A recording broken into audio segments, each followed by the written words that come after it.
लोग अक्सर मुझसे पूछते हैं भाई मैं कंसिस्टेंट नहीं रह पाता हूँ, सपने तो बहुत बड़े बड़े हैं पर उसे चेज नहीं कर पाता हूँ। देखो भाई, ये जिंदगी एक स्ट्रेट लाइन नहीं है, ये एक सीरीज ऑफ इवेंट्स है। कभी कुछ अच्छा, कभी कुछ उल्टा, कभी तुम हीरो हो, कभी तुम एक्स्ट्रा भी नहीं लगते, फिर भी कुछ लोग बेहतर कर जाते हैं। क्यों, कैसे, आओ मैं बताता हूँ। हाँ, कुछ लोगों के पास प्रिविलेज होता है, एडवांटेज होता है, पर ये कह के क्या होगा।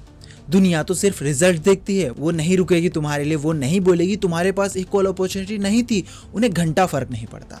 दुनिया ब्रूटल है मेरे भाई। तो अब क्या किया जाए? चलो तुम्हें एक सिनेरियो बताता हूँ। मान लो तुमने अपनी जिंदगी को ऐसे ही चलने देते हो जैसे वो चल रही है। भगवान न करे तुम्हारे साथ कभी ऐसा हो, लेकिन एक दिन तुम्हारे घर पे इमरजेंसी हो जाती है, तुम्हारे पापा कोलैप्स कर जाते हैं। तुम्हें कॉल आता है, तुम हड़बड़ी में घर पहुंचते हो और जैसे तैसे अपने पापा को हॉस्पिटल लेके जाते हो, उन्हें एडमिट करते हो और तुम्हारे हाथ में एक बिल आता है। डॉक्टर कहता है आईसीयू, टेस्ट, मेडिसिन सबका मिला के 2 लाख का खर्चा होगा।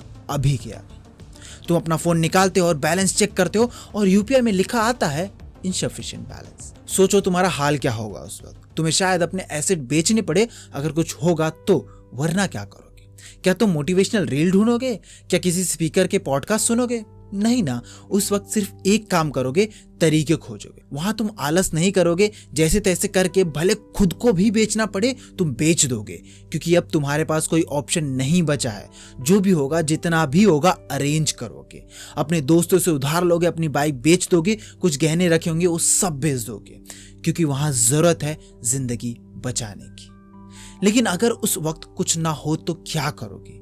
इसलिए कहते हैं हर सिचुएशन के लिए खुद को तैयार रखो। प्रॉब्लम ये है कि अपनी जिंदगी को तुम फॉर ग्रांटेड ले लेते हो। जब बहुत ज्यादा बुरा वक्त आता है तब तुम्हें समझ आता है कि जब सही वक्त था तब मेहनत करता या सोचता तो शायद आज मैं आसानी से सब कुछ हैंडल कर लेता।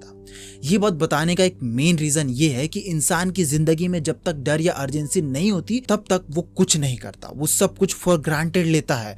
तुम्हें समझना पड़ेगा कि तुम्हारी जिंदगी खत्म हो रही है, इसका सही इस्तेमाल नहीं किया तो ऐसे ही खत्म हो जाएगी। तुम्हारी लाइफ में एक प्रॉब्लम आती है, तुम्हें रास्ता भी पता होता है, फिर भी तुम चुनते हो आलस और उसको इग्नोर करना, क्योंकि उस प्रॉब्लम की इंटेंसिटी इतनी नहीं होती है। तुम कंसिस्टेंट नहीं हो क्योंकि तुम्हारे अंदर वो बर्निंग डिजायर है, वो डर नहीं है। हम इंसानों को ना हमारा डर चलाता है। हम डरते हैं भूखे मर जाने से, इसलिए जॉब करते हैं। हम डरते हैं कि मुझे एक एवरेज जिंदगी नहीं जीनी है, इसलिए मेहनत करते हैं। अगर तुम्हारे पास कोई सॉलिड रीजन नहीं होगा तो भला तुम क्यों ही मेहनत करोगे?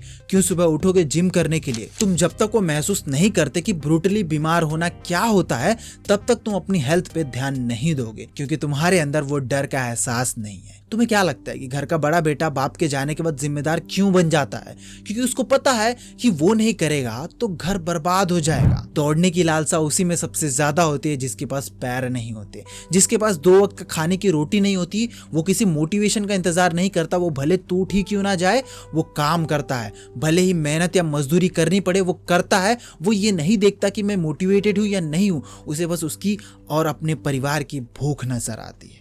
अब देखो, मैं ये नहीं जानता कि तुम्हारा सिचुएशन क्या है, तुम कोई रंक हो या राजा हो, लेकिन एक बात समझ लेना, जब जिंदगी का थप्पड़ पड़ता है ना तो वो ये नहीं देखती कि तुम कौन हो, वो संभलने का भी मौका देगी या नहीं देगी, वी नेवर नो।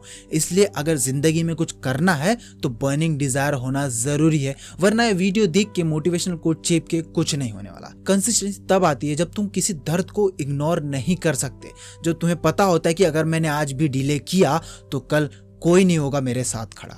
अब मैं तुमसे ये नहीं कह रहा हूं कि वेट करो किसी ट्रेजेडी का, मैं कह रहा हूं कि अगर तुम ये समझ गए कि जिंदगी में कब क्या हो जाए तुम्हें नहीं पता होगा, मुझे भी नहीं पता होगा कि आगे फ्यूचर क्या होने वाला है, पर हम खुद को प्रिपेयर कर सकते हैं। कोई हेल्थ इशू ना हो इसलिए एक्सरसाइज करो, कोई वेल्थ इशू ना हो इसलिए स्किल सीखो, कोई मेंटल इशू ना हो इसलिए मेंटली स्ट्रांग बनो। मोटिवेशन छोड़ दो, जिंदगी खेल को समझो और खुद को अपग्रेड करते रहो।